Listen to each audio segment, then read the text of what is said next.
بسم الله الرحمن الرحيم. السلام عليكم ورحمة الله وبركاته.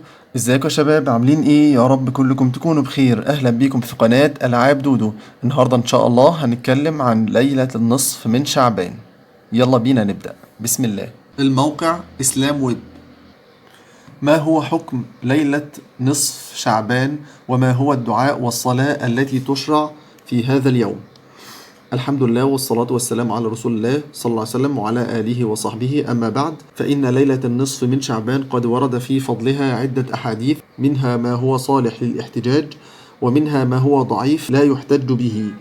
فمما هو صالح للاحتجاج ما رواه البيهقي في شعب الإيمان عن أبي ثعلبة الخشني رضي الله عنه وأرضاه قال رسول الله صلى الله عليه وسلم: إذا كان ليلة النصف من شعبان اطلع الله إلى خلقه فيغفر للمؤمنين ويملي للكافرين ويدع أهل الحقد بحقدهم حتى يدعوه. ورواه الطبراني وحسنه الألباني رحمه الله في صحيح الجامع.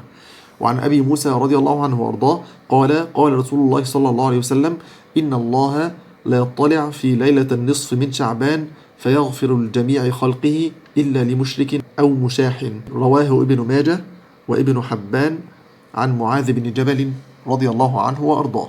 هذا وقد قال عطاء بن يسار رضي الله عنه وارضاه: ما من ليلة بعد ليلة القدر أفضل من ليلة النصف من شعبان، يتنزل الله تبارك وتعالى إلى السماء الدنيا فيغفر لعباده كلهم إلا لمشرك أو مشاجر أو قاطع رحم. ده كان فيديو بسيط كده بنتكلم فيه عن ليلة النصف من شعبان.